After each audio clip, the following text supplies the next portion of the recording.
রিসেপশনে সেই রাতে রিধিকে নিয়ে বাড়ি ফিরছিল হৃদ। তারপর আর তার পাত্তা নেই। ঘুম থেকে উঠে কাঙ্ক্ষিত মুখটা আর দেখতে পায়নি রিধি। না ফোন, না মেসেজ, না কোনো ফেরারি মিষ্টি আবেগী চিঠি। এমনই সময় যে প্রতিটি পদে পদে রিধিকে জানান দেয় যে সে আছে, আজ তাকে চাইতেও তার কণ্ঠস্বর শুনতে পারছে না রিধি। সেই দিন সকালে ঘুম থেকে উঠে রিধি যখন হৃদের দেখা পেল না, ঘর থেকে বের হয়ে মা বড় মাকে হৃদের কথা জিজ্ঞেস করেছিল সে।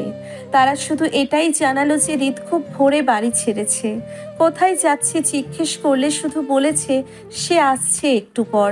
তারপর যখন সকাল গড়িয়ে বিকেল হতে চলল, শেষে না পেরে আকরাম হাসানের সাথে দেখা করলো রিধি। তিনি শুধু এইটুকুই জানালো যে হৃদ একটা কেসের সিক্রেটলি তদন্ত করতে গেছে, তবে কবে আসবে বা কোথায় গেছে তা জানানো যাবে না, কারণ হৃদ নিজে বারবার না করে গেছে কাউকে না জানাতে। অতঃপর ব্যর্থ হয়ে ক্ষুণ্ণ ব্যতিব্যস্ত হৃদয় নিয়েই বাড়ি ফিরেছিল রিধি। কিন্তু তার আনমনা ভাবনারা ভেবে যায় হৃদের কথা। কবে এসে সে তৃষ্ণার্ত পথিকিনে হৃদয় ভিজিয়ে দেবে। সে যে ছটফট করছে প্রতিনিয়ত তার নামের হৃদধ্বনিতে। 7টা দিনই ঘর বন্দি ছিল রিধি। কারোর সাথে না তেমন কথা বলেছে, না হৃদের ঘর থেকে এক মুহূর্তের জন্য বের হয়েছে। এই ঘরটার প্রতিটি কোণায় যে তার নিষ্ঠুর গোমরা মুখর গন্ধ মিশে আছে, যা তাকে বলে দেয় না, হৃদ তার কাছে আসবেই।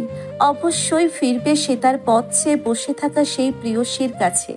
মেয়েকে এমন মনমরা অবস্থায় দেখে শেষে জোর করে রিধিকে ভার্সিটিতে পাঠান অয়না চৌধুরী। এতে যদি রিধির মন একটু ভালো হয়। আজ ভার্সিটিতে নববর্ষের নবীন বরণ ছিল। 3rd ইয়ারের এক্সামগুলো অসুস্থতার জন্যে অনলাইনেই দিয়েছিল রিধি। রিধির সব এক্সামে ভালো মার্ক দেখে এ ব্যাপারে কোনো বাধা দেয়নি ভার্সিটি ডিপার্টমেন্টের কর্মকর্তারা। রক্তলালের মাঝে শুভ্র সাদা শাড়ি পরে ভার্সিটিতে গিয়েছিল রিধি। সেখানে আশিকের সাথে অন্যান্য ফ্রেন্ডদের সাথে ভালোই সময় কেটেছে রিধির। কিন্তু অনুষ্ঠান শেষে বাড়ি ফেরার সময় নদীর পাড়ে সেই জায়গাটার দিকে চোখ যায় রিধির, যেখানে কিছুদিন আগেও আর রিধি সময় কাটিয়েছিল। রিক্সা থেকে নেমে সেই অযাচিত সবুজের মাঝে চলে যায় রিধি। অসময়ের কাটার সাথে অন্য মনস্কতার জন্যে ভিজে বাড়ি ফিরে রিধি। ব্যস্ত হাতে ডাইনিং টেবিলে গুছিয়ে রাখছিল অয়না চৌধুরী। কাজের মাঝে হঠাৎ সদর দরজার কাছে রিধিকে দেখে সেদিকে এগিয়ে যায় অয়না চৌধুরী। মেয়ের সামনে দাঁড়িয়ে তীক্ষ্ণ কণ্ঠে নিঃশ্বাস ছেড়ে বলে, এসব কি রিধি? কি হলো, কথা বলছো না কেন? রিধি, আমি তোমাকে বলছি, বৃষ্টিতে ভিজে এসেছো কেন? অয়না চৌধুরীকে উচ্চ কণ্ঠে চিৎকার করতে দেখে এগিয়ে এলেন ইরিনা চৌধুরী। চোখের দৃষ্টিতে অয়না চৌধুরীকে থামতে বলে মমতাময়ী স্বরে ইরিনা চৌধুরী রিধিকে বলল, কি হয়েছে রিধি, ভিজে বাড়িতে ফিরলে কেন? এবারেও জবাব দিল না রিধি। হতাশ হলেন ইরিনা চৌধুরী।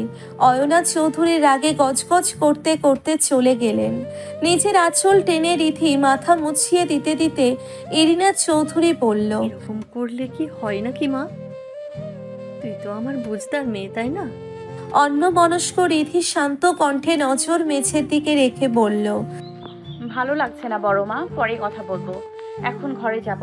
মুচকি হেসে রিধির কপালে চুমু খেয়ে ইরিনা চৌধুরী বলল, আচ্ছা, তুমি ঘরে যাও, ড্রেস চেঞ্জ করে নাও। মাথা নাড়ালো রিধি। ইরিনা চৌধুরী আবার বলল, মনে থাকে যেন। তোমার কিন্তু একটু বৃষ্টিতে ভিজলেই জ্বর, ঠান্ডা, কাশি লেগে যায়। যাও, আমি ঘরে খাবার নিয়ে আসছি। রিধি আবারও মাথা নাড়িয়ে চলে গেল ঘরে। মাত্রই শাওয়ার নিয়ে বাইরে বের হয়েছে রিধি। বিধ্বস্ত মনে চুল মুছতে মুছতে ব্যালকনির দিকে পা বাড়াবে এমন সময় বাইরে থেকে দরজা ঠকঠক করার আওয়াজ পেল রিধি। রিধি ভ্রু কুঁচকে উচ্চস্বরে বলল, কে? বাইরে থেকে নীলিমা চৌধুরী বলল, রিধি, আমি তোর ফুপি, আসবো? রিধি টাওয়ালটা বিছানায় ছুঁড়ে ফেলে দরজার কাছে গিয়ে নীলিমা চৌধুরী হাত ধরে ঘরে এনে বলল, এসব কি ফুপি? তুমি আমার ঘরে আসতে পারমিশন দিচ্ছ? নীলিমা চৌধুরী মৃদু হাসল। তিনি ভালোই বুঝতে পেরেছে এরকম করাতে রাগ করেছে রিধি। নীলিমা চৌধুরী রিধির গাল দুটো টেনে বলল, আরে না পাগলি, তেমন কিছু না। তেমন কিছু না মানে? রিধিমণি, এতে রাগ করার কি আছে? আমি মনে করি সবারই একটা প্রাইভেসি আছে। আচ্ছা তুমি না বলো তোমার মেয়ের তবু। আচ্ছা বাবা, ভুল হয়েছে, এই কান ধরছি। শেষের কথাটা কান ধরে ইনোসেন্ট ফেস করে বলল নীলিমা চৌধুরী। তৎক্ষণাৎ খিলখিল করে হেসে দিল রিধি। নীলিমা চৌধুরী রিধিকে নিয়ে বিছানায় বসে রিধির মাথাটা নিজের কাঁধে নিয়ে হাত বুলিয়ে দিতে দিতে বললেন, কিছুদিন ধরে দেখছি তুই অনেক ডিপ্রেসড রিধি। কেন ডিপ্রেসড তাও জানি। আচ্ছা তুই এমন করলে চলে বল? আমি তো তোর ফ্রেন্ডের মতো, বল। আমি তো তোর সাথে ফ্রেন্ডের মতোই মিশি, কখনো ফুপিদের মতো ট্রিটও করিনি। You are my brave girl, তাই না? এখন তুই যদি ব্রিদের কিছুদিন বাড়ি না ফেরার জন্য এভাবে ভেঙে পড়িস, তাহলে আমরা থাকবো কিভাবে বল? তুইও তো এই জবটা করেছিস, আমাদের থেকে তুই ভালো বলতে পারবি এই জবের মিশনগুলো কতটা সিক্রেটলি হ্যান্ডেল করতে হয় মাঝে মাঝে। কি ঠিক বলেছি তো আমি? মাই গুড গার্ল। আচ্ছা এইসব বাদ দে, বিকেলের দিকে কোম্পানিতে যেতে হবে একবার। কিন্তু ফুপি আমার না গেলে হয় না? চুপ, ফের এই কথা বললে মারবো একদম। আমি বিকেলে তোকে কোম্পানির অনুষ্ঠানে দেখতে চাই, আর অনুষ্ঠানে সব কিছু তুই নিজে ইনস্ট্রাক্ট করবি আগের মতো। তাহলে কিছুক্ষণের জন্য হলেও তোর মাইন্ড ডাইভার্ট হবে, মনটা ভালো লাগবে। কি মনে থাকবে তো?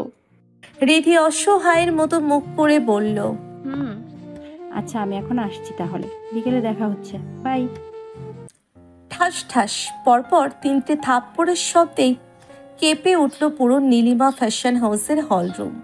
ভয়ে জড়সড় হয়ে দাঁড়িয়ে আছে হলরুমে উপস্থিত স্টাফরা। থাপ্পড়ের তেজে সামনে দাঁড়ানো ছেলেটির গাল দুটো টুকটুকে লাল হয়ে গেছে। ডান পাশে ঠোঁটের কিনারা থেমে কলকল করে রক্ত বের হচ্ছে। তবুও কিছু বলার সাহস নেই কারো, কারণ তারা জানে এখন কিছু বললে সামনে দাঁড়ানো রমণী এক চুলো ছাড় দেবে না। কাজের ব্যাপারে এক বিন্দু পরিমাণ ভুলও চান না তিনি। ঘেমে নিয়ে একাকার হয়ে গেছে ছেলেটি। রক্তলাল চোখে দাঁড়িয়ে আছে উক্ত রমণী ছেলেটির পানে। কলার চেপে ধরে দরজার দিকে ধাক্কিয়ে দিল রিধির ছেলেটিকে। তেজি স্বরে বলল, এটা কি রাস্তার গলি কিংবা ক্লাব পেয়েছিস যে এখানে দাঁড়িয়ে সিগারেট খাচ্ছিস আর আড্ডা দিচ্ছিস স্টপিট? কাজ যখন করবি না কাজে আসিস কেন? ননসেন্স। 1 মিনিটের ভেতরে এখান থেকে বের হবি, না হলে তোকে কি করব আমি নিজেও জানি না। বিনা বাক্যে মুহূর্তের মধ্যে জায়গা ত্যাগ করলো ছেলেটি। মাথায় হাত দিয়ে চোখ বন্ধ করে দীর্ঘশ্বাস নিল রিধি। মাথা তার এখনো ঠান্ডা হয়নি। পাশে দাঁড়ানো লোকগুলোকে দেখে তীক্ষ্ণ চোখে তাকালো রিধি। খিটখিটে স্বরে বলল, হেই, আমাদের কি আবার ইনভাইট করে বের করতে হবে? নাকি গার্ড ডাকবো? বের হয় এখান থেকে। লোকগুলো মাথা নিচু করে জায়গা ত্যাগ করলো, কারণ তারা জানে তারা সত্যিই অন্যায় করেছে। কাজে ফাঁকি দিয়ে এখন আর বলেও কিচ্ছু হবে না। সামনে এগিয়ে গিয়ে ম্যানেজারকে ডাকলো রিধি। দ্রুত ম্যানেজার এসে উপস্থিত হলো রিধির সামনে। মেঝের দিকে দৃষ্টি রেখে আস্তে করে বলল, বলুন ম্যাম। ম্যানেজার সাহেব, আমি কিন্তু কনফিউজ আপনার চাকরি থাকবে কিনা। ফুপি আপনাকে বিশ্বাস করে, আশা করি তার বিশ্বাসের অমর্যাদা করবেন না আপনি। সরি ম্যাম, ভুল হয়ে গেছে। আমি বুঝতে পারিনি ছেলেগুলো এভাবে সিন ক্রিয়েট করবে। Just shut up. বুঝতে পারিনি মানে কি? হ্যাঁ, এসব অদক্ষ স্টাফ রাখেন কেন যারা কাজ তো পারেই না, উল্টো কাজের নামে স্যাচরামি করে বেড়ায়, যত সব। I am really very sorry ma'am, আর হবে না, ট্রাস্ট মি। ওকে, এখানে নতুন স্টাফ নিয়োগ দিন ইমিডিয়েটলি। এখানকার কাজ কমপ্লিট চাই আমি, জাস্ট নাও। Okay madam. আর হ্যাঁ, মডেলদের তৈরি হতে বলুন। জবাবের অপেক্ষা করবে না রিধি। চঞ্চল পায়ে দ্রুত স্থান ত্যাগ করে সাউন্ড সিস্টেম রুমে প্রবেশ করলো সে। হাতের তার প্রচুর কাজ, নষ্ট করার মতো সময় নেই তার হাতে। ফোনের দিকে দৃষ্টি রেখে মেইন ডিজের কাছে গেল। ফোনটা অফ করে ডিজে সাব্বিরকে বলল, সবকিছু ওকে তো সাব্বির ভাইয়া? সাব্বির একটু স্টাইল করে দাঁড়িয়ে বলল, আরে রিধি, তুমি একদম টেনশন নিও না, রক সাব্বির আছে না। রিধি মুচকি হেসে বলল, তা ঠিক, এনিওয়ে ভাইয়া আগেই একটু চেক করে নিন সাউন্ড সিস্টেমে কোনো প্রবলেম আছে কিনা। আমি কিন্তু প্রোগ্রামের সময় কোনো ত্রুটি চাই না। It's a big deal for our company. I know Ridhi, তুমি কাজ নিয়ে কতটা সেনসিটিভ। ওকে ভাইয়া, এখন আমি আসছি, আপনি একটু চেক করে নিন। ইউ চিল কর রিধি, রক সাব্বির হ্যাঁ না? সাব্বিরের কথা শুনে হেসে দিল রিধি। সাব্বিরের স্টাইল দেখে বলল, সিরিয়াসলি সাব্বির ভাইয়া, আপনার বাংলা ইংরেজি হিন্দি কম্বিনেশন করে কথা বলা গেল না। সবাই তো বাংলিশ বলে, আপনি তো হিবাংলিশ বলেন। কি দিদি, ইউ নো না আমি একটু এক্সট্রা অর্ডিনারি। এনিওয়ে, হি বাংলিশ জিনিসটা বুঝলাম না। কেন হিন্দি বাংলা ইংলিশ? ও, you are also too much rock Ridhi, তাই তো তোমার কাজগুলো এত নিখুঁত হয়। ভাইয়া আপনি পারেনও। রিধির গানের ধরনগুলো কি তুমি সাজেস্ট করে দিয়ে যাবে নাকি আমি চালিয়ে দেব? ভালো কথা মনে করছেন ভাইয়া। এখানে যেহেতু আমরা দেশি ড্রেসের র্যাম্প শো করছি, সো আই থিঙ্ক সফট গানগুলো বেটার হবে। আর বায়ার বিদেশি হলেও আমার মনে হয় দেশি গানই ভালো হবে। মানে একটু বুঝিয়ে বলো তো। ভাইয়া আপনি ড্রেস অনুযায়ী গানের সাউন্ড মেনটেন করবেন। ধরুন একজন মডেল একটু হালকা ডিজাইনের ড্রেস পরে র্যাম্পে আসলো, তো গানের ভয়েসটা একটু হালকা স্লো করবেন, প্লাস গানটা একটু সফট ফিলিংয়ের চালাবেন। আর যদি গর্জিয়াস ড্রেসটা পরে আসে তাহলে একটু হিট টাইপের গান, তাই তো? ইয়াহ ভাইয়া। ওকে ডান রিধি, তুমি নিশ্চিত থেকো হয়ে যাবে। রিধির ফোনের কল বেজে উঠল। এক্সকিউজ মি ভাইয়া। রিধি বলেই চলে এলো। কথা বলতে বলতে হলরুমে র্যাম্পের কাছে এলো রিধি। ভ্রু কুচকে র্যাম্পের দিকে তাকালো রিধি। ফোনের কানেকশন কেটে র্যাম্প সাজাতে থাকা স্টাফদের দিকে তাকিয়ে বলল, হেই ইডিয়েট, এসব কি করছো? এখানে কোনো বিয়ের অনুষ্ঠান হচ্ছে না, তো ফুলগুলো সরাও, লাইটিং এর ব্যবস্থা করো। সামান্য কমন সেন্স নেই তোমাদের? পাশ দিয়েই নীলিমা চৌধুরী তার রেস্টিং রুমে যাচ্ছিল। রিধিকে এমন চিৎকার করে কথা বলতে দেখে রিধির কাছে এলো নীলিমা চৌধুরী। রিধির মাথায় হাত দিয়ে বলল, কুল রিধি, এত হাইপার হওয়ার কিচ্ছু নেই। কি বলছো ফুপি? দেখছো এরা কি করছে, একটু নজর সরালে না? এরা আচ্ছা আগে শান্ত হ তুই, এরা করে দেবে সব তুই যেভাবে বলবি। রিধি অন্যদিকে তাকালো। সত্যিই মাথাটা আজ গরম হয়ে আছে তার। এমনিতেই মন ভালো নেই রিধির খবর না পেয়ে, তার উপর আবার এদের কাছে এত ত্রুটি। অতপর খানিক সময় নিয়ে নীলিমার দিকে তাকিয়ে রিধি বলল, তুমি এখানে এসছো কেন ফুপি? তুমি যাও তোমার কেবিনে গিয়ে একটু রেস্ট নাও, আমি দেখছি তো সবটা। তোর উপর আমার বিশ্বাস আছে রিধি, বাট আমি এখন সুস্থ আছি, মাথা ঘুরানো কমে গেছে আগের থেকে, তুই টেনশন নিস না। তুমি শিওর ফুপি? হ্যাঁ রে বাবা। ওকে ফুপি, আমি লাইটিং প্ল্যানটা একটু তুমি লাইটিং প্ল্যানটা একটু দেখে নাও না প্লিজ। আর একটু দেখো তো সব কালারের লাইট এসছে কিনা। লাইটগুলো র্যাম্পের ওপরের দিক থেকে সেট হবে, আমি মডেলদের দিয়ে দেখছি। ওকে দেখছি। আর হ্যাঁ, মাথা গরম না। মডেলদের জন্য দেওয়া নির্ধারিত রুমে গেল রিধি। সেখানে দেশের নামকরা মডেলরা র্যাম্প শো এর জন্য রেডি হচ্ছে। হঠাৎ জানালার কাছে দাঁড়িয়ে এক মডেলকে ফোন চালাতে দেখে তার হাত থেকে ফোনটা নিয়ে আছাড় দিল রিধি। তেজি বাঘিনীর মতো তাকিয়ে বলল, এখানে কি ফোনে কল করার জন্য টাকা দিয়েছি? নিজের বেডরুম পেয়েছেন নাকি এটা? Sorry ma'am, actually stop. আমি কাজে গাফিলতি একদম পছন্দ করি না। শুধু চেহারা সুন্দর কিংবা রূপ থাকলেই হয় না, কাজের প্রতি ডেডিকেশন থাকতে হয়। সরি ম্যাম, নেক্সট টাইম আর হবে না। ওকে, রেডি হয়ে নিন। পাশেই এক মডেলকে পার্লারের লোকজন সাজাচ্ছিল। রিধি ভ্রুকুচকে বিরক্তি নিয়ে বলল, এই ড্রেসে মার্ক লাইন পড়লো কিভাবে? পার্লারের মেয়েটি আমতা আমতা করে বলল, ম্যাম আসলে সাজাতে গিয়ে এই ড্রেস চেঞ্জ করে নিউ ড্রেস পরাও।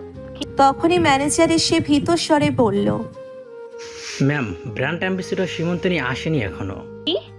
মেইন মডেল এখনো আসেনি আর আপনি আমাকে এখন জানাচ্ছেন? আর একটু পরেই তো প্রোগ্রাম শুরু হবে। ম্যাম, আপনাকে জানাতে চেয়েছিলাম কিন্তু নীলিমা ম্যাম বলল আপনি ইতিমধ্যে অনেক চাপে আছেন, এই কথা বলে আপনাকে স্ট্রেস না দিতে চলে আসবে একটু পর। এই কথা বলে উনি অপেক্ষা করতে বলেছিলেন, বাট এখন আসেনি সীমন্তিনী। ফুপি যে কি করে মাঝে মাঝে, ওকে আমি দেখছি, আপনি যান। ম্যানেজার চলে গেল হল রুমে। রীতি ফোন থেকে কাউকে কল করে বলল, আমার একজনের খবর চাই ইমিডিয়েটলি। আমি ডিটেলস পাঠিয়ে দিচ্ছি, তুমি একটু চেক করে আমাকে জানাও। ফোন রেখে পার্লারে এক মেয়ের দিকে তাকিয়ে রীতি খুঁতখুঁতে স্বরে বলল, শোন, এর মেকআপ এত লাইট করো না, হালকা ব্লাশন দিয়ে মেকআপ শেষ করো, আর চুলগুলো খোপা না করে ছেড়ে দাও। শাড়ি সামলাতে সামলাতে হল রুমের দিকে গেল রিধি। পরনে তার গোল্ডেন কালারের শাড়ি, চুলগুলো উপরে ঝুটি করা, মুখে কোনো কৃতিত্ব নেই, কানে দুটো বড় বড় দুল, হাতে হৃদের দেওয়া আংটি আর ব্রেসলেট। হৃদ চলে যাবার পর আজই প্রথম শাড়ি পরল রিধি। নীলিমা চৌধুরী অনেকবার বলেছিল একটু সাজতে, এত বড় একটা প্রোগ্রাম, কিন্তু রিধির জেদের সাথে পেরে ওঠেননি তিনি। কাজটাই মেইন ফোকাস হওয়া উচিত, কথাটা বলে নীলিমা চৌধুরীকে নাকচ করে দিয়েছিল রিধি। ইতিমধ্যে নীলিমা ফ্যাশন হাউসের হলরুমে লোক সমাগমে পরিপূর্ণ, প্রেস এসে ভরে গেছে, গণ্যমান্য ব্যক্তিবর্গরাও উপস্থিত হয়েছে। তখন শোনা গেল প্রোগ্রামের মেইন অতিথি প্লাস বিদেশি বায়ার মিস্টার ইলিয়াস এসে পড়েছেন। নীলিমা চৌধুরী তাকে সদর অভ্যর্থনা জানালেন। তারপর সামনের সারিতে তাকে বসালেন নীলিমা চৌধুরী, ম্যানেজার। নীলিমা চৌধুরী রিধির কাছে গিয়ে ব্যতিব্যস্ত হয়ে বলল, দিদি, সীমন্তনী নাকি এখনো আসেনি? এখন কি হবে? মিস্টার ইলিয়াসও এসে গেছে, অনুষ্ঠান শুরু হতে চলেছে। ফুপি, তুমি মিস্টার ইলিয়াসকে দেখো, আমি সীমন্তনীর ব্যাপারটা দেখছি, তুমি টেনশন নিও না, সব ঠিকঠাকই হবে। নীলিমা চৌধুরী মাথা নাড়িয়ে চলে গেলেন হল রুমে। রিধির মুঠোফোন বেজে উঠল। হ্যাঁ বলো, কোনো খবর পেলে? খবর তো পেয়েছি, বাট সীমন্তিনীকে কে বা কারা যেন কিডন্যাপ করেছে রাস্তা থেকে। এখন কি করব? ইটস এমার্জেন্সি, প্লিজ দেখো কি করা যায়। আই থিঙ্ক ওকে রেস্কিউ করা এত সহজ হবে না, তবুও আমি ট্রাই করছি। তবে তুমি যদি পারো ওকে বাদ দিয়েই অনুষ্ঠানটা করে ফেলো, কারণ ওকে আমরা রেস্কিউ করতে পারলেও মনে হয় না অনুষ্ঠানে অংশ নিতে পারবে। ঠিক আছে, তুমি সীমন্তিনীকে ওর বাড়িতে পাঠিয়ে দিও সেফলি, আমি দেখছি। রিধি ফোন রেখে দিল, মনে মনে বলল, বলে তো দিলাম দেখে নেবে, কিন্তু মেইন মডেল ছাড়া ব্র্যান্ড অ্যাম্বাসেডর ড্রেস প্রেজেন্ট করব কি করে? তখনই ম্যানেজার এসে বলল, ম্যাম, অ্যানাউন্সার অ্যানাউন্স করে দিয়েছে, শো শুরুর কি করবো এখন? হাতে কিছুই নেই। রিধি শান্ত স্বরে বলল, শো শুরু করুন বাকি মডেল দিয়ে। কিন্তু ম্যাম, যা বলছি করুন, আর ফুপিকে টেনশন করতে না করুন। ম্যানেজার মাথা নাড়িয়ে চলে গেল। শো শুরু হলো, চারিদিকে প্রেস ভর্তি। নীলিমা ফ্যাশন হাউসের ফ্যাশন শো বলে কথা, চারিদিকে লোকজনের উত্তেজনা। তখনই র্যাম্পে এসে উপস্থিত হলো হালকা নীল রঙের ড্রেস পরিহিত রমণী। ধীর পায়ে টুপটাপ করে হেঁটে এলো র্যাম্পের শেষ প্রান্ত পর্যন্ত, সেই সাথে পরিবেশের সাথে মানানসই শুভ্র মিউজিক। ঘুরে ঘুরে বিভিন্ন ভঙ্গিতে দাঁড়িয়ে নিজের ড্রেস উপস্থাপনা করলো মেয়েটি। হলরুমের মেইন লাইট আপাতত অফ, সময়ের সাথে তাল মিলিয়ে চলে উঠছে রং বেরঙের লাইট। সেই সাথে শেষ হলো 17টা মডেলের ড্রেস প্রেজেন্ট। এখন মেইন মডেলের ড্রেস প্রেজেন্ট বাকি, যেটা অনুষ্ঠানের মেইন আকর্ষণ। চারিদিকে টানটান উত্তেজনা। নীলিমা চৌধুরী ঘেমে নিয়ে একাকার, বারবার হাত কচলাচ্ছেন তিনি। রিধি যতই বলুক দেখে নেব, কিন্তু মডেল ছাড়া কিভাবে কি করবে রিধি? শোনা গেল অ্যানাউন্সারের অ্যানাউন্স করার শব্দ। সো গাইস, এসে গেল সেই মুহূর্ত যখন আমাদের ব্র্যান্ড অ্যাম্বাসেডর এখানে উপস্থিত হতে চলেছে। সো রেডি তো? সবাই উচ্চস্বরে সাই দিল। Okay, the time start now. 3, 2, 1। Light নিভে গেল, চারিদিকে সফট মিউজিক। আলো আধারি ছেড়ে স্পষ্ট হলো সেই মুখশ্রী। নীলিমা চৌধুরীর চমকিত নজরে দেখে অস্ফুট স্বরে বলল, রিধি। পিঙ্ক কালারের ড্রেস পরে এগিয়ে আসছে রিধি। গর্জিয়াস লেহেঙ্গা তার পরনে, যেটা অনুষ্ঠানের মেইন আকর্ষণ, যা এই অনুষ্ঠানের মাধ্যমে লঞ্চ হতে চলেছে। গলায় ভারী হার, ডান হাতে হোয়াইট স্টোনের চুড়ি, আর বাম হাতে রিদের দেওয়া ব্রেসলেট আর আংটি। ব্যাস, পরীর মতো লাগছে রিধিকে। ঝলমলে আলোতে ধ্রুব তারার মতো চলে উঠছে রিধি। র্যাম্পে ওয়াক শেষ করে চলে গেল রিধি। তারপর একে একে সব মডেল বের হয়ে এলো, যাদের সামনে দাঁড়ালো রিধি। অ্যানাউন্সার নীলিমা ফ্যাশন হাউসের এমডি নীলিমা চৌধুরীকে স্টেজে এসে কিছু বলতে বললেন। নীলিমা চৌধুরী স্টেজে গিয়ে মাইক্রোফোন নিয়ে রিধির কাছে গেল। প্রেস রিপোর্টারদের দিকে দৃষ্টি দিয়ে বলল, তো এটাই ছিল আপনাদের জন্য বিগ সারপ্রাইজ। নীলিমা ফ্যাশন হাউসের new brand ambassador Ayonika Chowdhury Ridhima. Ridhi Nilima চৌধুরীর হাতে হালকা ছোঁয়া দিয়ে মুখে হাসি রেখে বিড়বিড় করে বলল, এসব কি বলছো ফুপি? তুমি তো জানো আমার এসব মডেলিং ভালো লাগে না। আমি জাস্ট পরিস্থিতির শিকার হয়ে এসব করছি। না হলে তুমি তো জানো এসব মডেলিং আমার পছন্দ না। নীলিমা চৌধুরীও প্রেসদের দিকে তাকিয়ে মুখে হাসি বজায় রেখে বলল, প্লিজ রিধি, আজ অন্তত না করিস না। তুই ব্র্যান্ড অ্যাম্বাসেডর থাকবি কি না সেটা তোর সিদ্ধান্ত, সেটা না হয় পরে জানবো। আজ অন্তত ব্র্যান্ড অ্যাম্বাসেডরের ক্রাউনটা পরে নে। উত্তর দিল না রিধি। শাড়ি পরিহিত এক রমণী ব্র্যান্ড অ্যাম্বাসেডরের ক্রাউন নিয়ে এলো। নীলিমা চৌধুরী রিধিকে ক্রাউন পরিয়ে দিল। চারিদিকে করধ্বনিতে মুখরিত হলো। মিস্টার ইলিয়াস প্রোগ্রামের অনেক প্রশংসা করলো এবং নীলিমা ফ্যাশন হাউসের সাথে কন্ট্রাক্ট সাইন করলো। গভীর রাতে জ্বরে কাতরাচ্ছে রিধি। অনুষ্ঠান শেষে বাড়ি ফিরতেই হাড় কাঁপিয়ে জ্বর এসেছে রিধির। অর্ধেক রাত অবধি মেয়ের মাথায় জলপট্টি দিয়েছেন অয়না চৌধুরী, আর বৃষ্টি ভেজার জন্যে রিধিকে বারবার বকে যাচ্ছিলেন। রাত জাগলে অয়না চৌধুরীর প্রেশারে প্রবলেম হয়, তাই রিধি জোর করে অয়না চৌধুরীকে ঘুমানোর জন্য পাঠিয়ে দেয়। নিশিথিনীর হাতছানি দিচ্ছে। ক্ষণে ক্ষণে ডাহুক পাখির গম্ভীর ধ্বনি শোনা যাচ্ছে। ঘুম আসছে না রিধির, তবে জ্বরের জন্যে চোখ দুটো খোলাও রাখতে পারছে না সে। হঠাৎ করে শীতল হাওয়া ছুঁয়ে দিল রিধিকে। মাথায় কারো হাতের স্পর্শ পেল রিধি। কষ্ট করে চোখ দুটো খোলার চেষ্টা করলো রিধি। কিছুই স্পষ্ট হচ্ছে না, সব কেমন ঝাপসা হয়ে আসছে। হাত বাড়িয়ে আগন্তুককে ছোঁয়ার চেষ্টা করলো রিধি, কিন্তু দুর্বল হাতে তাও করতে পারল না। তার নাগাল পাওয়ার আগে হাতের শক্তি ফুরিয়ে গেল। তার উষ্ণ নিঃশ্বাস পড়ছে রিধির কপালে। কি করতে হতে যাচ্ছে তার সাথে? হঠাৎই কিছু বুঝতে পেরে রিধি অস্ফুট স্বরে বলল, আপনি? এক পশলা দমকা হাওয়া ছুঁয়ে দিচ্ছে রিধিকে। মন ছুঁয়ে যাচ্ছে অজানা ভালো লাগায়। মরুর বুকে বহুল কষ্টের পর হঠাৎ পানির দেখা পেলে যেমন লাগে, কিংবা নিজের সবচেয়ে প্রিয় জিনিসটা হারিয়ে যাওয়ার পর আকস্মিক তার প্রাপ্তির যেই অনুভূতি হয়, সেই যে অনুভূতি প্রকাশ করতে পারা যায় না, শুধু মানুষপটের অনুভূতি ঘরে নীরবে নিশ্চুপে তার অনুভব করা যায়। তখন হয়তো অনুভূতির পাল্লা সাময়িকের তুলনায় বেড়ে যায় শতগুণ। ঝড়ের বেগে হন্ডে হয়ে তুফান তোলে হৃদযন্ত্রে, যা শব্দে প্রকাশ করার ক্ষমতা হয়তো পাচ্ছে না রিধি। শুধু জ্বরের ঘোরে মানব মস্তিষ্কের প্রতিটি নিউরন একটা সিগন্যালই প্রেরণ করছে, সে এসেছে, সে কথা রেখেছে। হ্যাঁ, সত্যি সে এসেছে। তার ছোঁয়া চিনতে ভুল করবে না রিধি, কখনোই না। অনুভূতিরা দলা পাকাতে শুরু করলো রিধির মনের গহীন ঘরে। মূল্যবান কিছুর এমন অযাচিত প্রাপ্তিতে ধ্রুকড়ে কেঁদে উঠল রিধি। ঠোঁটে দাঁত চেপে কান্না থামানোর চেষ্টা করলো রিধি। রিধির মলিন মুখশ্রী দেখে তোলপাড় শুরু হলো হৃদের বক্ষস্থলে। রিধির নিঃশ্বাসের প্রতিটি শব্দ হৃদকে এক একটা অভিযোগ প্রকাশ করছে যেন। মনের ঘরে রক্তক্ষরণ শুরু হলো হৃদের। বুকে জড়িয়ে নিল রিধি ছোট্ট মলিন জ্বরে জর্জরিত দেহখানি। হৃদের বুকে আশ্রয় পেয়ে যেন রিধির কান্নার গতি বেড়ে গেল। ছোট হাত দিয়ে খামছে ধরল হৃদের শার্ট। হৃদের হৃদযন্ত্রের রক্ত পাম্পের ক্ষমতা যেন বেড়ে গেল কয়েক গুণ। এ কেমন অনুভূতি তা জানে না হৃদ, শুধু জানে এই ছোট্ট দেহখানিতেই তার সমস্ত প্রশান্তি। হৃদির শরীরের গরম তাপমাত্রা হৃদের বক্ষ পিঞ্জর যেন টেনে নিতে লাগলো।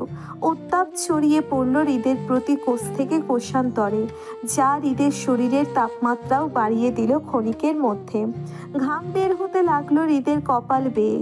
তবুও রিধিকে ছাড়ল না হৃদ। রিধিকে নিজের বুকে রেখেই বসে রইল হৃদ। কান্না করতে করতে হেঁচকি তুলে ফেলল রিধি। চোখের পানি নাকের পানি মিলে একাকার হয়েছে। একদম যার শেষ ঠিকানা হয়েছে হৃদের শার্ট। কান্না থামলেও হৃদকে শক্ত করে জড়িয়ে থাকলো রিধি। অতিরিক্ত কান্নার ফলে নাক দিয়ে পানি পড়া ব্যাহত রইল, যার ফলে একটু পর পর নাকে টেনে বাচ্চাদের মতো হেঁচকি তুলতে লাগলো রিধি।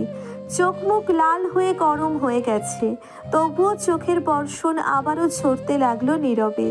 এবার হৃদ আর চুপ থাকতে পারল না। রিধির মাথায় হাত বুলিয়ে দিতে দিতে শান্ত স্বরে বলল, আমি কি চলে যাব আবার?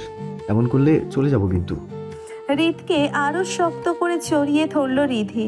রিধির হাতের খামচি লেগে রক্ত বের হয়ে গেল হৃদের বুক থেকে। তবুও এক চুল নড়ল না হৃদ, মুখে ভঙ্গিমাও চেঞ্জ করল না, উল্টে মুচকি হাসল হৃদ। রিধির হেঁচকি তোলা বাড়তে দেখে রিধির মাথায় চুমু খেলো হৃদ। এলোমেলো চুলগুলো ক্লিপ দিয়ে আটকিয়ে দিতে দিতে হৃদ বলল, আর কাঁদে না সোনা, এবার তো আমি এসে গেছি, আর কখনোই এমন করবো না, প্রমিস। আচ্ছা তুমি তো অবুঝ ছিলে না, এমন করলে কি হয়? এত কাঁদলে জ্বরের সাথে এখন ঠান্ডা আর মাথা ব্যথাও যোগ হবে। অভিমানের পাল্লা ভারী হলো রিধির। হৃদ কেন বোঝে না তা অনুপস্থিতিতে তেজি রমণীয় ভেঙে গড়িয়ে যায়। প্রতিনিয়ত নিঃশ্বাসরা তার সাথে লুকোচুরি খেলে। মনে হয় এই বুঝি নিঃশ্বাস নেওয়ার ক্ষমতা হারালো রিধি, কিন্তু হৃদ কি তা বুঝতে পারে না। হৃদের শার্ট ছেড়ে দিয়ে চোখের পানি মুছে নিজেকে হৃদের বন্ধন থেকে ছাড়িয়ে নিল রিধি। হৃদকে ছাড়িয়ে বিছানায় শুয়ে পড়ল অন্য পাশে ঘুরে। মুচকি হাসল হৃদ। বাইরে থেকে এসে ফ্রেশও হয়নি হৃদ। রিধির অভিমান ভাঙাতে ব্যস্ত হয়ে পড়ছে, কিন্তু এ তো আরো বেড়ে গেল। না পেরে হৃদ ও রিধির পাশে শুয়ে পড়ল। হাত বাড়িয়ে রিধিকে নিজের সাথে মিশিয়ে নিল হৃদ। রিধির কাঁধে উষ্ণ নিঃশ্বাস পড়ছে হৃদের। নিজেকে ছাড়িয়ে নিতে চাইল রিধি, কিন্তু হৃদের সাথে পেরে উঠল না। পর পর 3 বার রিধির কাঁধে অধর ছুঁয়ে হৃদ বলল, রাতে ওষুধ খাওয়া হয়েছে ম্যাডাম? জবাব দিল না রিধি। আবার হৃদের থেকে নিজেকে ছাড়িয়ে নেওয়ার চেষ্টা করলো। আচ্ছা কেন মিছে মিছে নিজের এই দুর্বল শরীরটাকে কষ্ট দিচ্ছ? আরো দুর্বল হয়ে পড়বে তো নাকি? এবার আর চুপ করে থাকতে পারল না রিধি।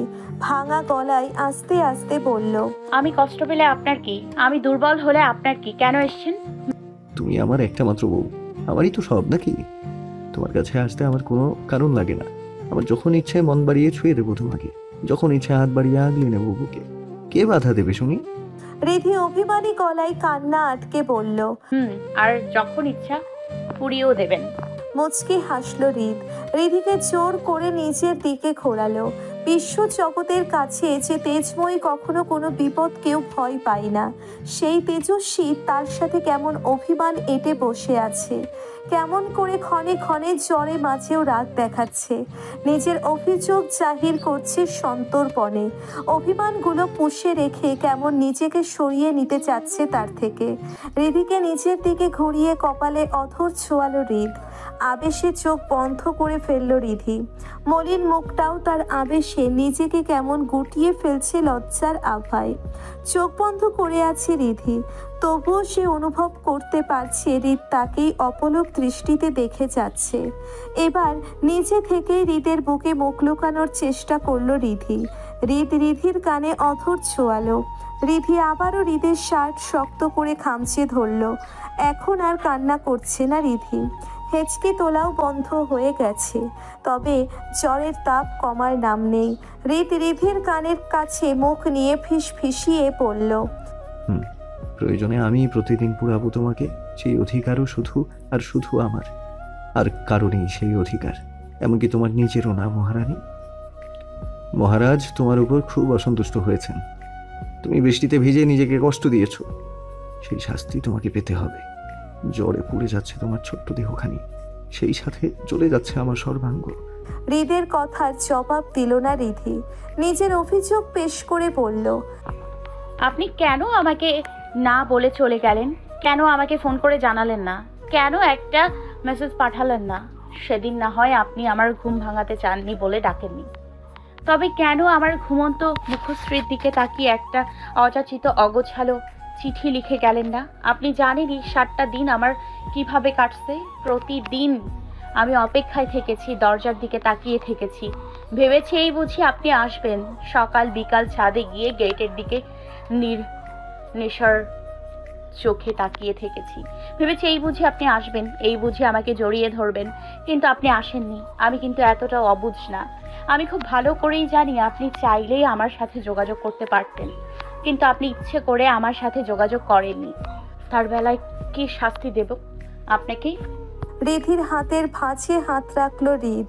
রিধি স্তব্ধ শান্ত। জ্বরের ঘোরে এতক্ষণ কেঁপে কেঁপে উঠছিল রিধি, কিন্তু এখন আর কোনো নড়াচড়া করছে না। বিড়ালের বাচ্চার মতো হৃদের বক্ষ পিঞ্জরে নিজের তাপমাত্রা ছড়িয়ে দিচ্ছে। হৃদ ঠোঁট কামড় প্রশান্তির নিঃশ্বাস ছেড়ে পড়ল। তো এখন বুঝেছো, যখন তিনটা মাস তুমি আমার থেকে দূরে ছিলে তখন আমার কেমন লাগছে? রিধি শুকনো গলায় বলল। আমি তো অসুস্থতার জন্য ছিলাম। তৎক্ষণাৎ হৃদ বলল। আমিও তো কেস হ্যান্ডেল করতে গেছিলাম। হ্যাঁ, প্রতিশোধ নিলেন। একদম না, এত বড় কলিজা হয়নি এখনো আপনার মহারাজের। আপনার কাছ থেকে প্রতিশোধ নিতে গেলে মহারাজই যন্ত্রণায় জর্জরিত হবে, যে যন্ত্রণা অসহনীয়। তাহলে এমন করলেন কেন? যদি বলি তোমাকে পুরাতে, মানে? আমার কষ্টে তোমাকে পুরাতে চেয়েছিলাম, আমার অনুপস্থিতিতে তোমাকে দগ্ধ করতে চেয়েছিলাম। দেখতে চেয়েছিলাম আমার অনুপস্থিতি তোমাকে কতটুকু যন্ত্রণা দেয়, নাকি আদৌ দেয় না। তো কি বুঝলেন এখন? নিজে তো খুব ভালো ছিলেন। তোমাকে ছাড়া আমার অনুভূতি বর্ণনাযোগ্য না। শব্দ ধ্বনি ব্যর্থ হবে সে অনুভূতি প্রকাশে। তাই সে কথা এখন বাদ থাক। তুমি ঘুমাও, কালকের মধ্যে সুস্থ হতে হবে, না হলে পাশের রাস্তার পানা পুকুরে ফেলে আসবো। রিধি ঠোঁট দুটো প্রসারিত করে হেসে বলল। ফেলে আসতে পারবেন? আর একটা কথা বললে এখানেই ফেলে আসবো। এই কয়েকদিন ভালো করে ঘুমাতে পারিনি তোমার যন্ত্রণায়, খালি মাথায় ঘুরঘুর করছো। এখন ঘুমাও। রিধি ঘুমানোর চেষ্টা করলো, কিন্তু ঘুম আসছে না। কেমন অস্থির অস্থির লাগছে। আমাকে ছেড়ে ঘুমান। এত শক্ত করে চেপে ধরছেন কেন? আমার হাড় গোড় ভেঙে যাবে। ঘুরে গিয়ে ঘুমান, কেমন অস্থির লাগছে। হৃদ চোখ বন্ধ করেই বলল। এভাবেই ঘুমাও, এটা বৃষ্টিতে ভিজা শাস্তি। এখন অস্থির লাগলেও একটু পর ভালো লাগবে, জ্বর কমে যাবে। শেষে নিরুপায় হয়ে এসে ভাবেই ঘুমালো রিধি, কারণ আর কিছু করার নেই। আর বলেও কাজ হবে না। সকালবেলা রিধির আগেই ঘুম থেকে উঠে পড়েছে হৃদ। ঘুম থেকে উঠেই শাওয়ার নিয়ে টাওয়াল দিয়ে মাথা মুছতে মুছতে ঘরে এলো হৃদ। কালই শাওয়ার নেওয়ার দরকার ছিল, কিন্তু রিধির জ্বর দেখে তার কাছ থেকে নড়েনি। আর অভিমান তো সপ্ত আকাশ সমান ধারণ করেছিল। তবুও সবটা পুষে রাখবে, সহজে প্রকাশ করবে না। এখন জ্বর একটু কমেছে। রিধির বাবা মাও এসেছিলেন সকালে মেয়েকে দেখতে, কিন্তু দরজা খুলে হৃদকে দেখে রিধির মাথার কাছে বসে আছে। কখন ফিরেছে জিজ্ঞেস করলে হৃদ সব বলে। তারপর অয়না চৌধুরী চলে যায় হৃদের জন্যে খাবার বানাতে। আর অয়ন চৌধুরী মেয়ের কাছে কিছুক্ষণ বসে রইলেন। মাথায় হাত দিয়ে বুঝলেন জ্বর এখন কমে এসেছে। তাই হৃদকে বললেন ফ্রেশ হয়ে নিতে। কালকে শার্টও চেঞ্জ করেনি হৃদ। হৃদ শাওয়ার নিয়ে আসতেই অয়ন চৌধুরী চলে গেলেন। হৃদ নিজের ভেজা টাওয়াল দিয়ে রিধির চোখ মুখ মুছিয়ে দিয়ে হাত গলা মুছিয়ে দিতে লাগলো। ঠান্ডা কিছুর স্পর্শে তরপর করে উঠল রিধি। ভ্রু কুঁচকে বলল, কি করছেন? শীত করছে তো। হৃদ নিজের কাজ অব্যাহত রেখে বলল, করুক, একটু পর ভালো লাগবে। রিধি কপালে ভাঁজ ফেলে হৃদের দিকে বিরক্তি নিয়ে তাকিয়ে রইল। নিজের কাজ শেষ করে ঘর থেকে বের হলো গেল হৃদ। রিধি ফ্যালফ্যাল করে হৃদের যাওয়ার দিকে তাকিয়ে রইল। মিনিট দুয়েক পর প্লেট হাতে ঘরে এলো হৃদ। প্লেট বেডসাইড টেবিলে রেখে রিধির দিকে তাকিয়ে বলল, খাবার খেয়ে ঔষধ খেতে। রিধি বিরক্তিকর স্বরে বলল, আমার খেতে ইচ্ছে করছে, কেমন মাথা ঘোরাচ্ছে। হৃদ রাগান্বিত চোখে রিধির দিকে তাকালো। রিধি ঢোক গিলে মুখে মিথ্যে হাসি ফুটিয়ে বলল, আরে ওভাবে তাকাচ্ছেন কেন? আমি তো বলতে চেয়েছিলাম আমি ফ্রেশ হইনি। আচ্ছা, আমি ফ্রেশ হয়ে আসছি। শেষের কথাটা বলেই বিছানা থেকে নেমে গেল রিধি, কিন্তু সামনের দিকে কদম ফেলার আগেই মাথা ঘুরে উঠল তার। হৃদ গিয়ে রিধিকে ধরে ফেলল। এত তাড়াহুড়ো কিসের? হ্যাঁ, আমি তো আছি নাকি? রিধি আর কিছু বলতে যাবে তার আগেই রিধিকে কোলে তুলে নিয়ে ওয়াশরুমের দিকে নিয়ে গেল। আর রিধি হতভম্বের ন্যায় চমকিত চোখে হৃদের দিকে তাকিয়ে রইল। রিধিকে পিঞ্চ করে সামনের দিকে দৃষ্টি রেখে বলল, এভাবে তাকিয়ে থেকো না, নজর লেগে যাবে তো। নজর লাগলে আবার তোমারই প্রবলেম। রিধি এমন কথায় লজ্জায় নইয়ে গেল। রিধি দৃষ্টি সরিয়ে নিল অন্যদিকে। রিধ যে এভাবে বললে ধারণাও করতে পারেনি সে। রিধিকে লজ্জা পেতে মুখের হাসি প্রগাঢ় হলো হৃদের। ওয়াশরুমে গিয়ে রিধিকে দাঁড় করিয়ে দিল হৃদ। রিধির হাত মুখ ধোয়া শেষ হলে আবারও রিধিকে কোলে তুলে নিল হৃদ। এবার আর হৃদের দিকে ভুলেও তাকালো না রিধি। রিধিকে বিছানায় বসিয়ে নিজ হাতে যত্ন করে খাইয়ে দিল হৃদ।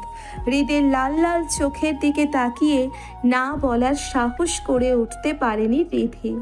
রিধিকে খাইয়ে নিজে খেয়ে প্লেট ধুয়ে টেবিলের উপর রেখে দিল হৃদ। ড্রয়ার থেকে ঔষধ বের করে খাইয়ে দিল, সাথে একটা ঘুমের ঔষধও দিল। সারা রাত তেমন ঘুমাতে পারেনি রিধি। এখন গভীর ঘুম দরকার রিধির। ঔষধ খেয়ে শুতেই ঘুমের অতল গহ্বরে তলিয়ে গেল রিধি। হৃদ ও রিধির পাশে শুয়ে পড়ল। মাথায় তার বিভিন্ন চিন্তা ঘুরছে। তবুও রিধিকে জড়িয়ে নিয়ে চোখ বন্ধ করল। সময়ের সাথে তাল মিলিয়ে হৃদও হারিয়ে যায় গভীর ঘুমে। সময় গড়িয়ে সকাল থেকে দুপুর হলো। হৃদ উপরে আসার আগে বলে এসেছিল তাকে যেন কেউ ডিস্টার্ব না করে, আর রিধিকে নিয়ে যেন চিন্তা না করে সে রিধির কাছে আছে। তাই আর কেউ তাদের ডাকেনি। ফোনের ভাইব্রেটে ঘুম ভাঙে হৃদের। বিরক্তি নিয়ে ফোনটা হাতে নেয়। এই সময় আবার কে কল করলো? ঘুমানোর আগে ফোন অফ করতে ভুলে গেছিল হৃদ। মাঝে মাঝে এসব চিন্তা জগৎ, ডিউটি, রেসপন্সিবিলিটি থেকে নিজেকে মুক্ত রাখার ফোন অফ করে ঘুমানোর ছোট্ট একটা টেকনিক হৃদের। ঘুম ঘুম চোখে ফোন রিসিভ করে কানে ধরল হৃদ। খটখটে মেজাজে বলল, হ্যাঁ জাবিদ বলো। ওকে, আমি আসছি। তুমি ইমিডিয়েটলি শহরে রেড অ্যালার্ট জারি করতে বলো, আর চেক পোস্টের ব্যবস্থা করো। বিভিন্ন বাস স্টপে পুলিশ পোস্টিংয়ের ব্যবস্থা করো। একটা গাড়িও যেন উইদাউট চেক বাইরে যেতে না দেওয়া হয়। এয়ারপোর্ট এরিয়াতে সিকিউরিটি সিস্টেম বাড়াতে বলো। প্রয়োজনে পুলিশ মোতায়েনের ব্যবস্থা করো। আমি আসছি। হৃদ বিছানা থেকে উঠে তাড়াতাড়ি রেডি হতে লাগলো। হৃদের তাড়াহুড়োর মধ্যে হঠাৎ করে রিধির ঘুম ভেঙে গেল। ঘুম থেকে উঠে হৃদকে তাড়াতাড়ি করে ঘর থেকে বের হতে দেখলো। রিধি পেছন থেকে ডেকে উঠল হৃদকে। জ্বর এখন আর নেই রিধির শরীরে, তবে শরীরটা একটু একটু দুর্বল লাগছে। রিধির ডাক শুনে পেছন ফিরে তাকালো হৃদ। রিধি নিজেকে সামলে হৃদের কাছে গিয়ে বলল, কোথায় যাচ্ছেন? হৃদ রিধির গালে হাত দিয়ে ব্যস্ত স্বরে বলল, আচ্ছা ইমার্জেন্সি আছে, একটু যেতে হবে, তুমি নিজের খেয়াল রেখো। রিধি সরু চোখে তাকিয়ে বলল, কোনো প্রবলেম কি? বেশ কিছুদিন বাসায় ছিলেন না, এখন আবার তাড়াহুড়ো করে বাড়ি থেকে বের হয়ে যাচ্ছেন, কোনো সিরিয়াস কিছু? হৃদ শান্ত গলায় মুখে একটু হাসি ফুটিয়ে বলল, না তেমন সিরিয়াস কিছু না। রিধি খানিকটা সন্দেহ নিয়ে বলল, তবুও আমার কেন যেন টেনশন হচ্ছে, আসবো আমি সাথে? শেষের কথাটা অভ্যেসবশত বলে ফেলল রিধি।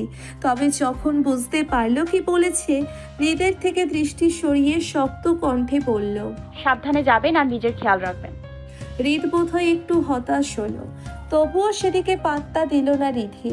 চঞ্চলতা পায়ে হাত কচলাতে কচলাতে ওয়াশরুমে ঢুকে গেল রিধি, আর হৃদ ব্যতিব্যস্ত হয়ে বেরিয়ে গেল মিশনের জন্য। দুপুরে তপ্ত রোদের ঘন ঘটা শেষ হয়ে চারিদিকে আকাশময় দেখা দিল কুচকুচে কালো মেঘের আনাগোনা।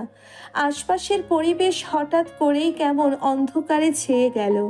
নিকুশ কালোর মাঝে হঠাৎই বজ্রপাতে বিক্ষোভ চলছে, তবে বৃষ্টির দেখা নেই। শুকনো পরিবেশে এমন বজ্রপাতের মিছিল রিধির মনেও উথাল পাথাল সৃষ্টি করছে। কোনো কিছুতেই মনোযোগ নেই তার। মনটা কেমন খচখচ করছে, ভয়ে যেন সিটিয়ে যাচ্ছে তার মানব মস্তিষ্ক। অবচেতন মন বারংবার বলে দিচ্ছে ভয়ঙ্কর কিছু ঘটতে চলেছে। হৃদ চলে যাওয়ার পর ফ্রেশ হয়ে দুপুরের খাবার খেয়ে সেই যে উপরে এসেছে রিধি, আর নিচে নামেনি। আজকাল হৃদ কাছে না থাকলেই কেমন যেন মন খারাপেরা এসে ভিড় জমায়। কিছু করারও নেই এখন, তাই রিধি ভাবল সময় নষ্ট না করে একটু পড়াশোনা করা যাক। কিন্তু টেবিলে বসে রিধি শুধু বসেই আছে, মন তার বিক্ষিপ্ত। নানান ভাবনায় ক্ষণে ক্ষণে ডুব দিচ্ছে রিধি, আর হৃৎপিণ্ড ধকধক করে উঠছে। ফোনের রিংটোনে ঘর থেকে ফিরল রিধি। বিছানায় তার ফোনটা অবিরাম ক্লান্তহীনভাবে বেজেই চলেছে। রিধি হালকা পায়ে বিছানার কাছে এসে দাঁড়ালো। ফোন স্ক্রিনে ইশতিয়াক চৌধুরীর ম্যানেজারের নাম্বার ভেসে উঠতে দেখেই ভ্রু কুঁচকে গেল রিধির। ইশতিয়াক চৌধুরী ম্যানেজারকে সে চিনে ঠিকই, কিন্তু ফোনে কথা বলার মতো দরকার নেই তাদের। চৌধুরী গ্রুপ অফ কোম্পানির বর্তমান মালিক মূলত ইশতিয়াক চৌধুরী। এটা তাদের দাদাজান ইরহাম চৌধুরীর। তিনি একটু একটু করে গড়ে তুলেছেন এটা। অয়ন চৌধুরীর ব্যবসা বাণিজ্য তেমন পছন্দ না বিধায় তাদের দাদাজান মারা যাবার পর তার বড় আপু ইশতিয়াক চৌধুরী সব সামলে আসছে। দেশের টপ 10টা বিজনেস গ্রুপের একটা এটি। আর নীলিমা ফ্যাশন হাউসের মালিক নীলিমা চৌধুরী। চৌধুরী গ্রুপ অফ কোম্পানির একটা ছোট্ট শাখা হচ্ছে নীলিমা ফ্যাশন হাউস, যা নীলিমা চৌধুরী শখ করে করেছেন। নীলিমা চৌধুরী বরাবরই তার অন্যান্য ভাইজিদের থেকে রিধিকে একটু বেশিই ভালোবাসেন, আর রিধিও বিভিন্ন সময় বিভিন্ন কাজে নীলিমা চৌধুরীকে প্ল্যান দিয়ে এবং আরও অনেকভাবে সাহায্য করত নিজের সিআইডির কাজ সামলে। তাই নীলিমা ফ্যাশন হাউসে তার যাতায়াত ভালোই ছিল, আর সেখানকার অনেকের সাথেই তার ভালো চেনা জানা। প্রয়োজনের তাগিদে মাঝে মাঝে চৌধুরী গ্রুপ অফ কোম্পানিতে সে এসেছে ঠিকই, তবে সেরকম কারোর সাথে কথা হতো না। ইশতিয়াক চৌধুরী একবার পরিচয় করিয়ে দিয়েছিল সবার সাথে, তখন শুধু একটু কথা বলেছিল। রিধির ভাবনার মাঝে ফোনটা বেজে বেজে কেটে গেল। রিধি কল ব্যাক করার জন্যে আবার ফোন করলে তখনই আবার রিধির ফোনটা বেজে উঠল। এবার আর সময় নষ্ট করল না রিধি, তৎক্ষণাৎ ফোন রিসিভ করে কানে ধরল। স্বাভাবিক কণ্ঠে ভদ্রতার সহিত বলল, আসসালামু আলাইকুম আঙ্কেল, বলুন কেন ফোন করেছেন। ওপাশ ভেসে এলো ভয়ার্থ মিশ্রিত কণ্ঠস্বর। ওয়ালাইকুম আসসালাম রিধি, আমাকে চিনতে পেরেছো কি? আমি তোমার বড় আব্বু ইশতিয়াক চৌধুরীর ম্যানেজার বলছি। আসলে তোমাদের বাড়ির মধ্যে শুধু তোমার আর হৃদয়ের নাম্বারই আছে আমার কাছে। হৃদয়কে কল করেছিলাম কিন্তু হৃদয়ের নাম্বার বন্ধ বলেছে, তাই তোমাকে কল করলাম। ইতস্তত করছেন কেন আঙ্কেল, বলুন কি জন্য ফোন করেছেন। আসলে রিধি স্যার হার্ট অ্যাটাক করেছে। রিধি বিস্ফোরিত কণ্ঠে বলল, এসব কি বলছেন আঙ্কেল, কখন কিভাবে? সেসব কথা পরে শুনো রিধি, তুমি তাড়াতাড়ি সিটি হসপিটালে চলে এসো। আমরা অফিসের কর্মচারীরা মিলে স্যারকে হসপিটালে নিয়ে যাচ্ছি। স্যারের অবস্থা তেমন ভালো না। অজানা ভয় ডানা বেঁধে গেল রিধির মনে। দমবন্ধকর এক পরিস্থিতি। কাঁপা কাঁপা স্বরে রিধি বলে উঠল, আমি এক্ষুনি আসছি আঙ্কেল। ফোনের কানেকশন কেটে বিছানা থেকে ওড়না নিয়ে গলায় জড়িয়ে নিল রিধি। হন্তদন্ত হয়ে নিচে নেমে মা বড় মা বলে চিৎকার করে ডাকলো রিধি। নিজেকে স্বাভাবিক রাখার চেষ্টা করেছে রিধি, কিন্তু পারছে না। কথা বলতে গেলেই গলাটা কেমন ধরে আসছে, চোখ দিয়ে পানি বের হয়ে আসছে। অয়না চৌধুরী ইরিনা চৌধুরী বসে গল্প করছিলেন একসাথে। আকস্মিক রিধির ডাক শুনে তৎক্ষণাৎ ঘর থেকে বের হয়ে নিচে এলেন তারা। অয়না চৌধুরী ইরিনা চৌধুরীকে আসতে দেখে উল্টো দিকে ঘুরে চোখ মুছে নিল রিধি। তারপর অয়না চৌধুরী আর ইরিনা চৌধুরীর হাত ধরে সদর দরজার দিকে দৃষ্টি রেখে ধরা গলায় আস্তে করে রিধি বলল, চলো আমার সাথে। অয়না চৌধুরী আর ইরিনা চৌধুরী কিছুই বুঝতে পারছে না। রিধি তাদের নিয়ে হনহনিয়ে গাড়িতে উঠে বসালো। অয়না চৌধুরী আর ইরিনা চৌধুরী রিধিকে বারবার প্রশ্ন করছে তাদের নিয়ে কোথায় যাচ্ছে, কেন যাচ্ছে। রিধি ড্রাইভিং সিটে বসে সিট বেল্ট লাগিয়ে তাদের আড়ালে আবারও চোখের পানি মুছে আস্তে করে বলল, দরকার আছে, যেতে হবে। এরপর অয়না চৌধুরী আর ইরিনা চৌধুরী অনেক প্রশ্নই জিজ্ঞেস করেছে, কিন্তু কোনো প্রশ্নেরই জবাব দেয়নি রিধি। চুপচাপ গাড়ি ড্রাইভ করে যাচ্ছে। রিধির কাছ থেকে কোনো জবাব না পেয়ে শেষে অয়না চৌধুরী, ইরিনা চৌধুরী আর কোনো প্রশ্ন করেনি। ব্যর্থ হয়ে চুপচাপ বসে থাকে ব্যাক সিটে। গাড়ি এসে থামলো সিটি হসপিটালের সামনে। রিধি গাড়ি থেকে নেমে ছুটে চলে গেল হসপিটালের ভিতরে। ভয় ঢুকে গেল অয়না চৌধুরী আর ইরিনা চৌধুরীর মনে। তারাও রিধিকে অনুসরণ করে হসপিটাল ঢুকে গেল। রিধি হসপিটালের ভিতরে এসেই ইস্তিয়াক চৌধুরীর ম্যানেজারের কাছে এসে বলল, আঙ্কেল বড় আব্বু কেমন আছে এখন? ম্যানেজার নিচের দিকে তাকিয়ে ব্যথিত কণ্ঠে বলল, স্যারের অবস্থা তেমন ভালো না। আমরা যত তাড়াতাড়ি সম্ভব স্যারকে এখানে নিয়ে এসেছি। অপারেশনের জন্য নিয়ে যাওয়া হয়েছে স্যারকে। পেছন থেকে সব শুনে চিৎকার করে কেঁদে উঠল ইরিনা চৌধুরী। অয়না চৌধুরী তাকে সামলানোর চেষ্টা করছে, নানান কথা বলে শান্ত হতে বলছেন, কিন্তু তিনি থামতে নারাজ। কিছুক্ষণের মধ্যে ঘেমে নিয়ে একাকার হয়ে গেল ইরিনা চৌধুরী। অয়না চৌধুরী তাকে নিয়ে পাশের চেয়ারে বসে বাতাস করতে লাগলেন আর নিজের চোখের পানি মুছে ইরিনা চৌধুরীকে শান্ত হতে বলছেন। অয়না চৌধুরীর আপন কোনো ভাই বোন নেই, তবে ইস্তিয়াক চৌধুরীর তাকে ছোট্ট বোনের মতো ভালোবাসতেন, স্নেহ করতেন। নিজেকে আর ধরে রাখতে পারল না অয়না চৌধুরী। অয়না চৌধুরীও ইরিনা চৌধুরীর সাথে কেঁদে দিলেন।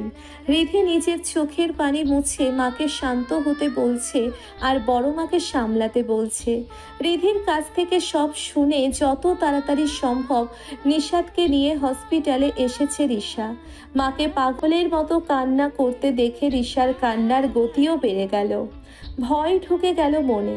রিধি নিশাতের কাছে গিয়ে রিশাকে সামলাতে বলে অপারেশন থিয়েটার থেকে একটু দূরে করিডোরের দিকে গিয়ে রিতকে কল করতে থাকে আর চোখের পানি মুছতে থাকে।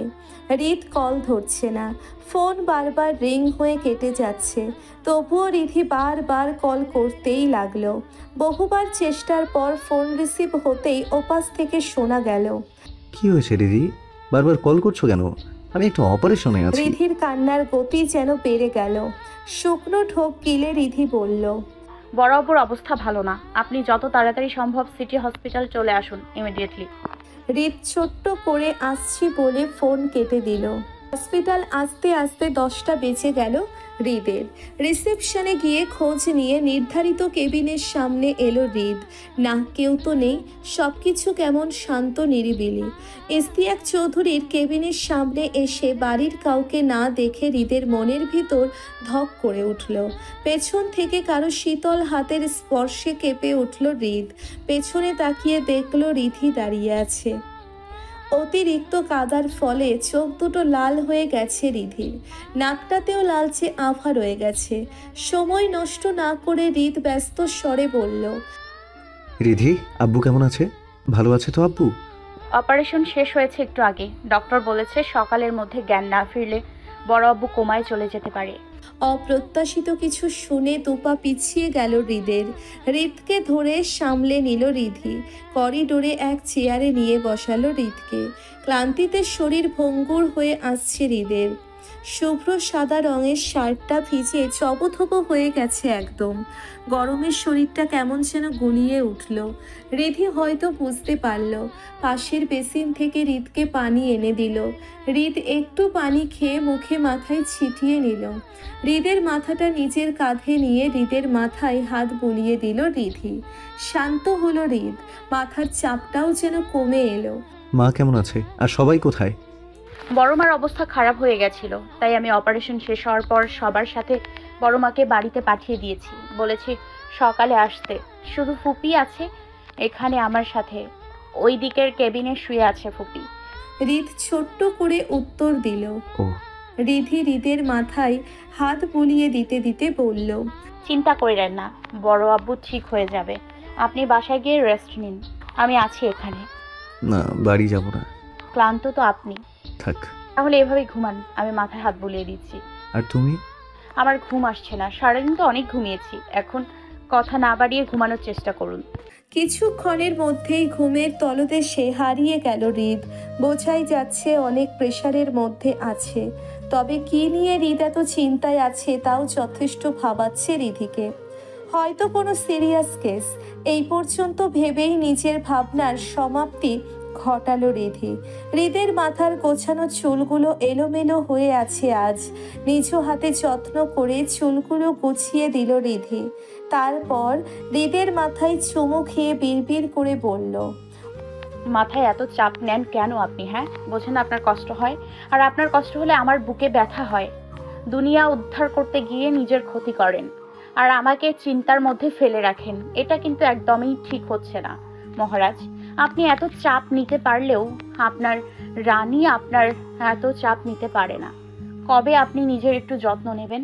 উত্তর দিল না হৃদ। সে তো তার মহারানীর কাঁধে মাথা রেখে গহীন ঘরের স্বপ্ন বুনতে গেছে, যেখানে আছে শুধু শান্তি আর শান্তি, নেই কোনো বাস্তবিকতার লেশ মাত্র। কি সুন্দর নিশ্চিতে ঘুমোচ্ছে হৃদ। এতদিনে এই প্রথম ঘুমন্ত অবস্থায় হৃদকে দেখল রিধি। তবে সে অনুভূতি বর্ণনা করার মতো কোনো শব্দ পেল না সে। শুধু ওই দূর আকাশে মুখ লুকানো চাঁদের পানে চেয়ে বলল, কখনো যদি হারিয়েও যাই আমি ফিরে আসবো বারবার, শতবার। আপনার মহারানী যে শুধু আর শুধুই আপনার, কারণ শেষটা সুন্দর করতে হলেও আমার দিনের প্রতিটি ভাঁজে মহারানী শুধু মহারাজকেই চায়। তার বুকে মাথা রেখে শেষ বিদায়ের গল্প গাঁথতে চাই। সকালবেলা জ্ঞান ফিরল ইস্তিয়াক চৌধুরীর। চৌধুরী পরিবারের সকলে হাজির হয়েছে ইস্তিয়াক চৌধুরীকে দেখার জন্য। তবে ডাক্তার আপাতত রোগীর সাথে ভিতরে গিয়ে দেখা করার অনুমতি দেননি। তাই বাইরে থেকেই নিজের বাবাকে এক পলক দেখে নিজের অসম্পূর্ণ কাজ সম্পূর্ণ করতে চলে গেল হৃদ। সবাই যখন ইস্তিয়াক চৌধুরীকে দেখার জন্য ভিড় জমিয়েছে, রিধি তখন গেল হাত আর মুখ ধুয়ে নিতে। সারা রাত চোখের পাতা এক করেনি সে, ঠাই বসেছিল। চোখের পাতা বুঝে আসতেই যখন মনে পড়ল হৃদ তার কাঁধে মাথা রেখে ঘুমাচ্ছে, সে ঘুমিয়ে গেলে যদি হৃদ ঘুমের ঘোরে পড়ে যায় আর ব্যথা পায়, এই কথা ভাবতেই ধরপড়িয়ে উঠেছে রিধি। চোখের পাতা এক হতে দেয়নি। বেলা হাতে মুখে পানি না দেওয়া অবধি মাথাটা কেমন করছিল রিধির। পানি দিয়ে আশেপাশের খেয়াল করে দেখল হৃদ কোথাও নেই। মেসেজের টিউনের শব্দে ফোনের দিকে নজর গেল রিধির।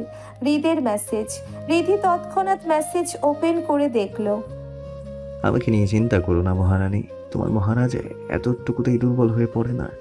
এই সামান্যতেই ক্লান্ত হয়ে পড়লে রাজ্যবাসীদের সামলাবে কিভাবে? তুমিও নিজেকে শক্ত করো, বুঝেছ? তোমার কাঁধে যে অনেক দায়িত্ব, সকলকে সামলাতে হবে তোমার। আর ঘর দৌড় সামলে মহারাজকেও তো তোমারই সামলাতে হবে। তার প্রশান্তি, আত্মতৃপ্তি সবটাই যে তোমার মাঝে। দুফোঁটা অশ্রু গড়িয়ে পড়ল রিধির চোখ থেকে। মাঝে মাঝে দায়িত্বের কাছেও সম্পর্কগুলো যেন ফিকে হয়ে যায়। দায়িত্বের কাছে হার মানে মায়ার বাঁধন। বড় পরিসরের অর্জনের জন্য দিতে হয় কাছের কিছু সম্পর্কের আত্মবলিদান। এক দীর্ঘ নিঃশ্বাস বেরিয়ে এলো রিধির অন্তঃস্থল থেকে। নিজেকে সামলে নিল।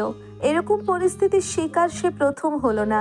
কাজের খাতিরে অনেক বাড়ি ছুটতে হয়েছে আপন মানুষগুলোকে রেখে। সকাল 9টা বাজে।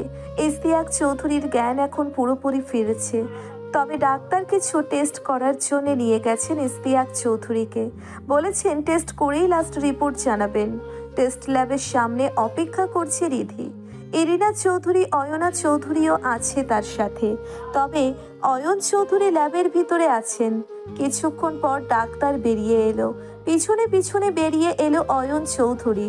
তবে তিনি দাঁড়ালেন না। চোখের পানি মুছে চলে গেলেন করিডোরের পথ দিয়ে। রিধি কিছুই বুঝতে পারছে না। তবে বাবার এমন ব্যবহারে একটু অবাকও হয়েছে। রিধি ডাক্তারের সামনে দাঁড়িয়ে কাঁপা স্বরে বলল, ডক্টর আঙ্কেল, কি বুঝলেন? বড় আব্বু ঠিক হয়ে যাবে তো? সেটা বলা যাচ্ছে না রিধি, এটা একটা গুরুতর ছিল। যদিও ভাগ্যের জোরে বেঁচে গেছেন, জ্ঞান ফিরেছে। তবে ইস্তিয়াক চৌধুরী স্বাভাবিক জীবনে ফিরতে পারবেন কি না তা নিয়ে যথেষ্ট সন্দেহ আছে। আশা রাখা যায় উনি ভালো হয়ে যাবেন ইনশাল্লাহ। সবটাই ভাগ্যের ওপর। আঙ্কেল, আমরা কি কাছ থেকে বড় আব্বুকে একটু দেখতে পারবো? হ্যাঁ, কেন নয়। একটু পর নর্মাল কেবিন দেওয়া হবে, তোমরা এক এক করে দেখা করে নিও। ভিড় করা যাবে না, মনে রেখো। রিধি আস্তে করে বলল, জি আঙ্কেল। 10টা নাগাদ চৌধুরী পরিবারের সকলেই ইস্তিয়াক চৌধুরীর সাথে দেখা করে বসে আছে করিডোরের চেয়ারে। রিধি বারবার সকলকে বলছে বাড়ি চলে যেতে, আবার পরে আসতে। এমন সময় একজন নার্সের কথায় পিছনে তাকালো রিধি। এখানে রিধিকে? রিধি উঠে নার্সের কাছে গিয়ে বলল, জি আমি।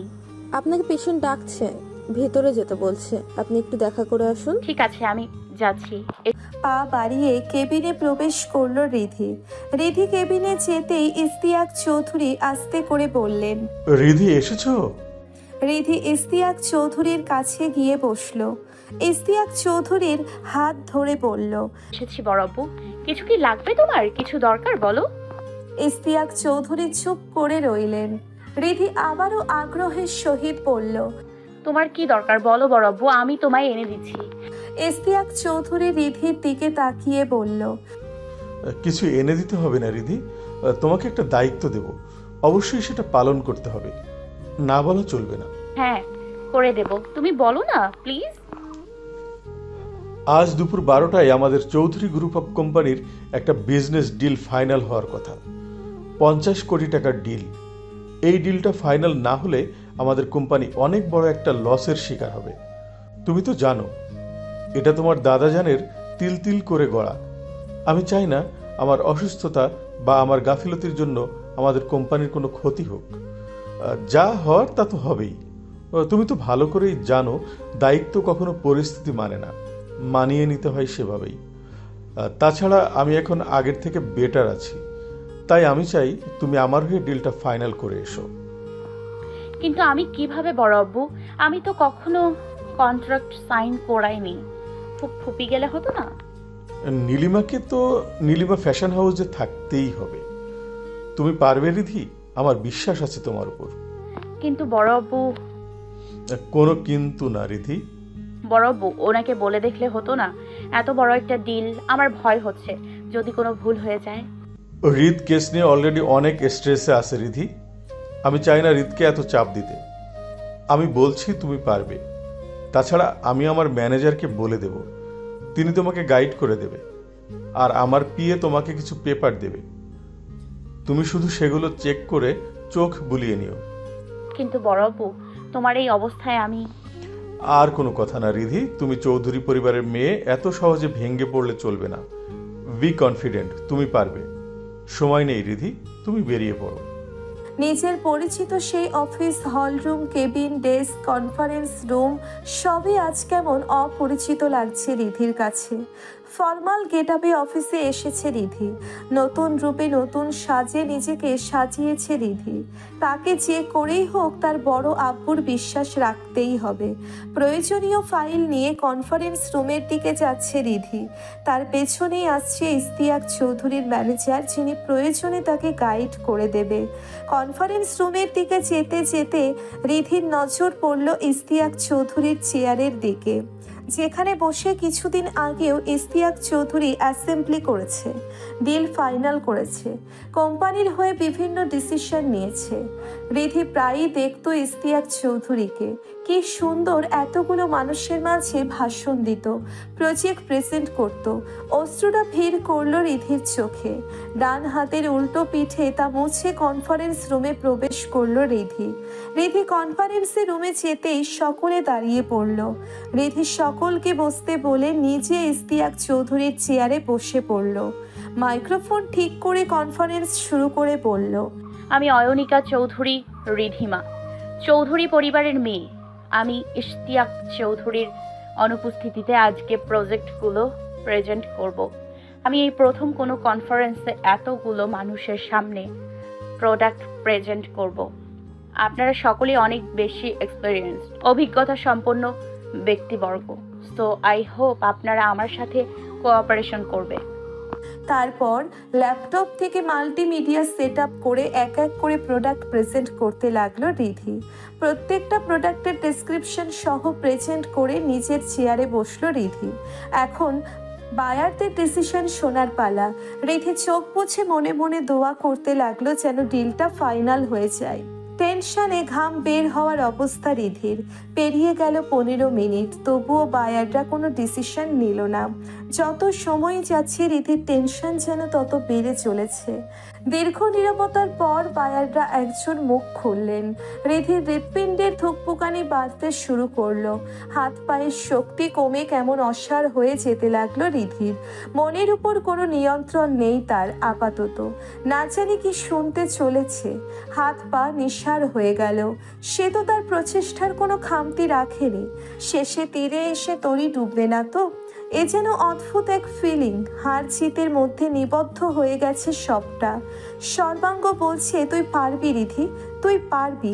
রিধি গভীর নিঃশ্বাস ছাড়ল, নিজেকে প্রস্তুত করলো সেই মুহূর্তের জন্যে। যাই হোক, নিজেকে তৈরি থাকতে হবে। দেখুন অয়নিকা চৌধুরী দিদিমা, আপনাদের প্রজেক্টগুলো আমাদের ভালো লেগেছে, বাট আমরা 50 কোটি টাকার একটা ডিল ফাইনাল করতে চলেছি। সো আপনি বুঝতেই পারছেন আমরা বেস্ট কিছু খুঁজছি না, আমরা বেটার কিছু খুঁজছি, যা হবে সব থেকে ভালো। আমরা আরও অনেক কোম্পানি ঘুরে নেক্সটে আপনাকে জানাবো আপনারা ডিলটা পাচ্ছেন কিনা। আসি তাহলে। ডিলাররা চলে গেল। রিধির চোখের কোণে দেখা দিল অশ্রু কণারা। হয়তো এটাই হওয়ার ছিল, হয়তো কন্ট্রাক্টটা তারা পাবে না। কিভাবে মুখ দেখাবে রিধি তার বড় আব্বুর কাছে? না পারবে, না পারবে না। ওই মানুষটার কাছে যেতে হেরে গেল সে। জীবনটাই কি তবে ভুলে ভরা হয়ে গেল?